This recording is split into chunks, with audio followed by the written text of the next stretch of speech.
श्री राम समर्थ। सितंबर 23। शास्त्र वचन, आप्तवचन और आत्म परीक्षण। एक बार उद्धव ने श्री कृष्ण से पूछा, हे परमेश्वर, तुम अपने मुख से ही बताओ कि हमें तुम्हारी प्राप्ति कैसी हुई। तब परमात्मा बोले, भक्ति करने से ही मेरी प्राप्ति होती है। भक्ति के 3 साधन हैं, शास्त्र वचन, आप्तवचन और आत्म परीक्षण। लेकिन हमारा इस समय सभी कुछ विपरीत हो गया है।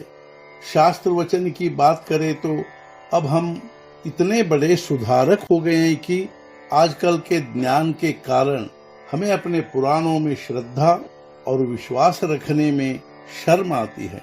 आप्तवचन की बात करें तो लड़का बड़ा होकर जहां अपने बाप से थोड़ा सा ज्यादा पढ़ गया कि उसे लगता है कि इस देहाती बाप की बात क्या सुनूं, उससे मेरा क्या फायदा होने वाला। यही आत्म परीक्षण के बारे में है। हम शोध करते हैं, लेकिन किस बात का? तो पांडव कहाँ रहते थे, राम का जन्म किस गांव में हुआ, कौरव पांडवों का युद्ध किस स्थान पर हुआ। मैं आपसे पूछना चाहता हूँ, ऐसे संशोधन से हमारा क्या लाभ होने वाला है? एक प्राध्यापक ने मुझसे कहा, मैंने श्री कृष्ण के बारे में बहुत संशोधन किया है। उनका जन्म स्थान कौन सा, उनका निर्वाण स्थल कौन सा, इसके बारे में अब पूरा विश्वास हो गया है। मैं कहता हूँ कि वे जो कर रहे हैं सो ठीक है, किंतु संतों को श्री कृष्ण प्राप्ति के लिए उनका जन्म कहाँ हुआ, इसका निर्णय जान लेने की आवश्यकता नहीं थी। उन्होंने दृढ़ उपासना करके भगवान को अपना कर लिया। यदि सत्य कहा जाए तो श्री कृष्ण का जन्म उपासना के द्वारा हृदय ही में होना चाहिए और वही सत्य जन्म स्थान है।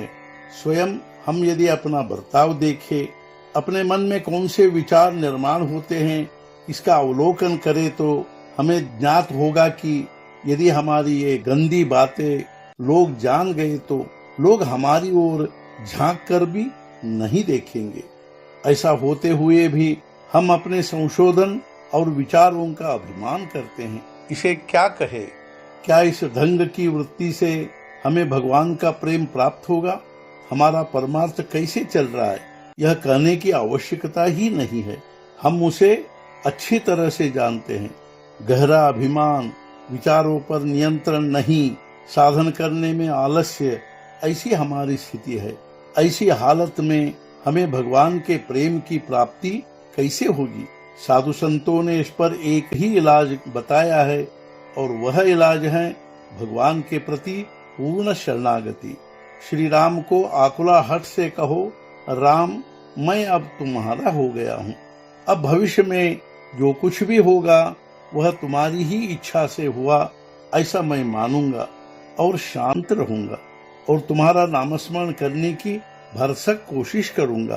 तुम मुझे अपना कहो। भगवान सचमुच दयालु हैं।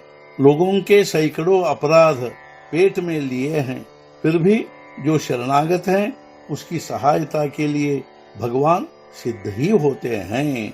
आज के मुख्य विचार, नामस्मरण करते समय एकाग्रता इतनी हो कि हम स्वयं को भूल जाए। सद्गुरुनाथ महाराज की जय। जय जय रघुवीर समर्थ।